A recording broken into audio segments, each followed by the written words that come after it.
The change in political persuasion of any constituency can always come as a bit of a shock to its residents, particularly as you never know what your neighbours are thinking. However, a massive change happened in Mansfield back in 2017.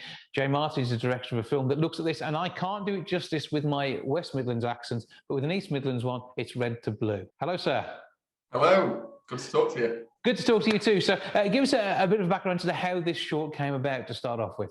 Sure, yeah. So Red to Blue started off with actually the change itself, the political shift that happened in 2017. That was the first election I was old enough to vote in, I think. So here in Mansfield, it came as a huge shock to everyone locally when we voted in a Conservative MP. And I remember quite vividly being sat at the pub a couple of days after the election took place with my mates, and we're all sort of chatting, going, how did this happen? You know, and there's some people there that voted for the change, some that didn't, but we're all sort of shocked in equal measure. So I put the filmmaker cap on and thought there's got to be a fascinating story buried in here as to how and why this change took place.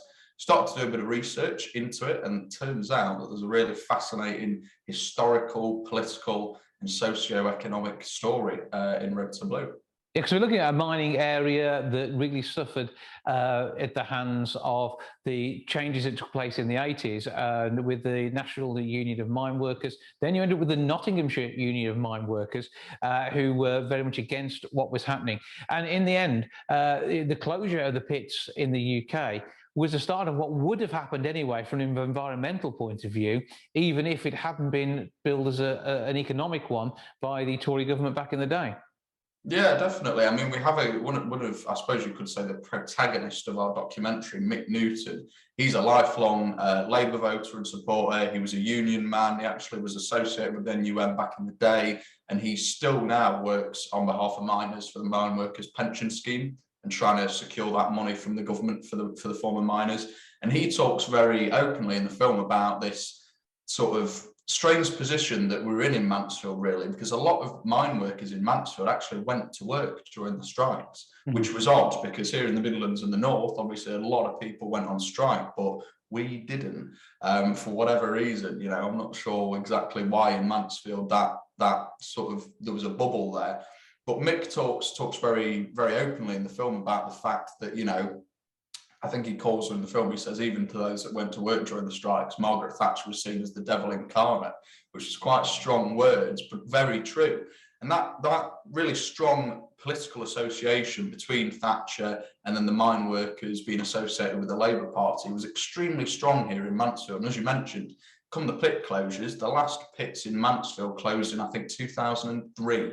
And the headstocks that we feature very prominently in the film, the Clipston Colliery headstocks, that was the last pit in our area to sort of shut down.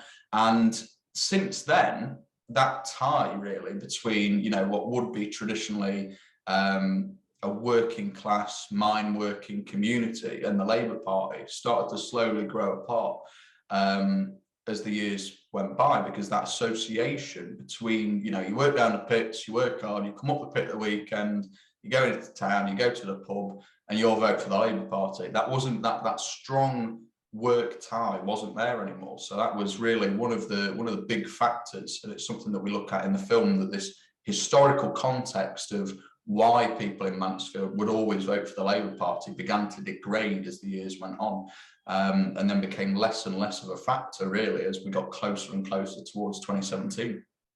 And 2017's election itself was divisive in its own way, but it wasn't quite what it was just to come later on even then. Yeah, well, it was I think quite unexpected, really. Mansfield ended up being one of the first blue bricks in the red wall in the Midlands, and it was something that was really unexpected. Like I say, I think for people who had voted for the change and for those who didn't, I think everyone was a bit shocked in equal measure that actually a Conservative could win in Mansfield. It was a pretty crazy thing, really, to happen. When you think about, traditionally, when you think about these ex-pit towns, you just always assume, of course, they're going to vote Labour, right? It's just what you assume because of those socio-economic ties and those historic ties between the pits and the Labour Party, as I just mentioned. When the change took place, though, it's worth mentioning that Ben Bradley only won in 2017. And this is sort of what the whole of Red to Blue is about, really, is sort of dissecting this perfect storm of factors that aligned in 2017 to allow Ben Bradley to just scoot over the line and become Mansfield's MP. Ben only won by 1,057 votes in total. And as Martin Lee, the chairman of the Mansfield Labour Party, says in the film, you know, when you think about it, that's about 500 people at the end of the day making up their mind and choosing to vote for the Conservatives. So it really was a perfect storm of factors that allowed Ben to get in. And had one of these various factors that we look at in Red to Blue not been aligned in 2017, could have gone in a very different way. You're looking at a time, Brexit was obviously a question that was there, but this wasn't the Brexit election. That was 2019. This was under Corbyn's government, this was under Corbyn's leadership of the Labour Party, and you know, at a time when Theresa May was looking for a mandate to do what she was looking at doing. And it was a bit of a mixed bag across the country. It was neither one thing nor the other, was it really? Yeah, well, in Mansfield, like I say, if I start to dissect this perfect storm of factors that I mentioned just now, our film starts in 2015, at the 2015 general election. We had a Labour MP, Sir Alan Meale, who had been in the seat for about 25 years at that point. He was one of the longest serving MPs in the House of Parliament. Extremely popular back in the 80s and the 90s with the mine workers, right? He was a strong union Labour MP, and he was elected with a very large majority. Now, as the years progressed, that majority began to wane, and Alan Meale was seen locally as someone who wasn't really doing anything. He was just sort of resting on his laurels, and he'd come out every election and he'd say, remember Thatcher, remember the pits, and he'd bugger off again for another 5 years, right? And that grips with people. In Mansfield, you know, we're hard-working people, and we don't like it when we feel like we're being lied to or hard done by. So people coined the phrase meal ticket locally for Sir Alan Meale. That's how disliked he was, you know, because he was seen as someone who just showed up, got his paycheck, and then went back home again, you know. So in 2015, you had this factor that became apparent, and that was that Sir Alan Meale was becoming sort of waning in popularity. 2015, as you well know, we also had the rise of UKIP, right? 2017, very memorable for being an election, 2015 being very memorable as an election where UKIP almost, but didn't, win a lot of seats. In Mansfield, Sid Pepper, who's the UKIP guy who's in the film, he garnered nearly 12,000 votes here in Mansfield, at 15% of the overall vote share. And a lot of those votes came from traditional Labour voters, right? I can't remember who said it, but someone in the film describes UKIP as the gateway drug to the Conservative Party. And they were very much seen as people who were sort of taking traditional Labour voters, bringing them over to UKIP. Now, skip to 2016, Alan Meale held his seat in 2015. 2016 Brexit referendum, Mansfield voted 70.9% in favour of leaving the EU, which was the 7th highest leave vote in the entire country. Huge, right? Now, when I talked to Sid in the film, we try and sort of figure out what these factors were. Why was it that in Mansfield, of all places, we had such a high leave vote? And I think really the overwhelming thing is, it's not that everyone's racist and everyone hates foreigners, right, and stuff like that here in Mansfield. Definitely that is a factor, don't get me wrong, and that's something that actually UKIP played into heavily when sort of out promoting, you know, the Leave campaign here in Mansfield. But you really get the sense that it was this feeling of being left behind, right? Since the pits closed, Mansfield lost all its investment, its main source of income, right? And had not seen any investment from successive Labour and Conservative governments. So when this EU referendum came about, they sort of saw it as really a chance to sort of push back. Now, as we know, the EU didn't really have anything to do with the pits closing or the lack of investment in areas like Mansfield, right? It didn't really correlate. But I think it was just that fact that people had the chance to actually stand up and say, hey, listen, we're sort of trying as best we can to say, you know, we don't like the route that Mansfield's gone down in these past, you know, several years since the pits closed. Now, come 2017, you had this culmination then of these factors. So you had Sir Alan Meale's continuing waning popularity. You had now a huge swath of UKIP voters who, after UKIP's sort of national collapse, I suppose, after the referendum, were looking for a new home. And then come 2017, you had this new kid on the block, Ben Bradley, up-and-coming Conservative campaign manager at the time, right? Very young, very charismatic, knew how to use, some people would say manipulate social media to his benefit, right? And he was able to rather successfully scoop up a lot of those remaining UKIP votes in 2017. And I think, as I say, that's really, there's more factors than that, but to cut myself off before I ramble on for too long, that really shows you this sort of perfect storm, you know, of things that was going on in Mansfield at that time. Had we not had such a high UKIP vote in 2015, Ben wouldn't have been elected. Had our Labour MP been more proactive and excited about the job that he was doing, we wouldn't have a Conservative MP, right? Had UKIP not collapsed after the Brexit referendum, we wouldn't have a Conservative MP. So it's this really fascinating sort of, like I say, perfect storm that came together in 2017. 2019, whole different kettle of fish. And I'm sure we can talk about that shortly as well. That's a sequel, I think, if anything, isn't it, really? Well, you know, we do look at the 2019 election in the film. So during production in 2019, we had that snap general election that was called, and we had to sort of rush around to try and figure out how we were going to integrate that into the film. Originally, the film was just going to look at this sort of 2015, 2016, 2017, and then it was going to end on the question of, was Ben Bradley's election in 2017 a bit of a fluke? You know, was it a one-off, or is Mansfield going to stay blue for the long term? Now, during production, we had this 2019 election called. So we sort of had to figure out a way to integrate it in. So what we decided to do was actually go on the ground with these candidates who were all sort of vying for control during this election. And it's a really exciting part of the film. It's actually sort of sets off our third act in Red to Blue.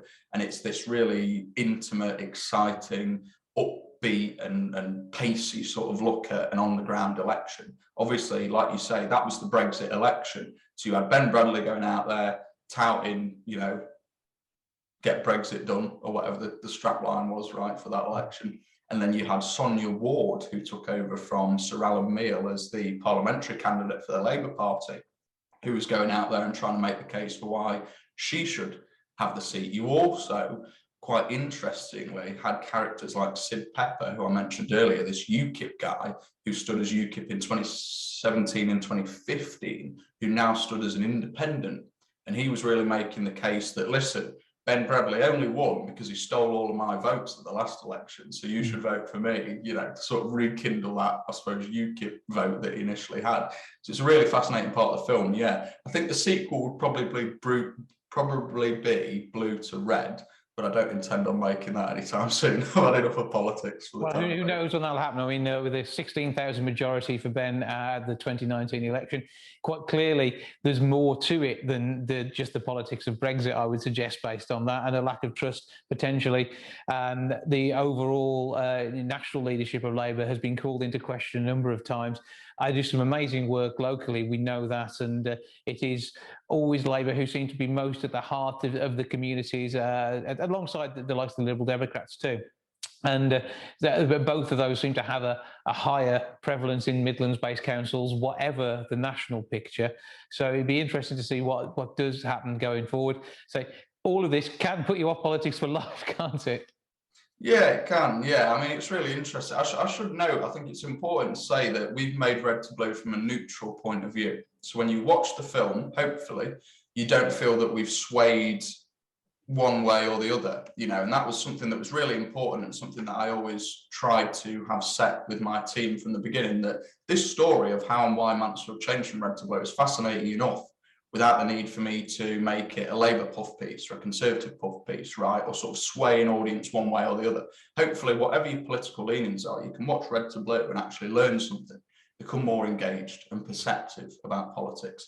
For me personally, I've really got the inside scoop on what the real deal was here in Mansfield. And it is a really fascinating political story, you know, like I mentioned earlier, that weaves in the history of the area. It weaves in this really fascinating political tale, but it's also really at its heart, it's about a town, right? And it's about this battle for the soul of a town, right, is how I put it, which is very dramatic, right, and very artsy way of putting it. But it's true, because like you mentioned, you know, Labour traditionally have always been at the heart of these working class communities. And now in places like Mansfield and Ashfield and Bolsover and the surrounding areas, you've got Conservatives, you've got these sort of working class Conservatives, right, who have come in and sort of taken that place. And it's very, very odd. It's very strange to see, right, to see people, guys like Ben Bradley, who are now sort of touted by his supporters as a champion of the working people of Mansfield, when he comes from the same background as someone like Sir Alan Meale, right?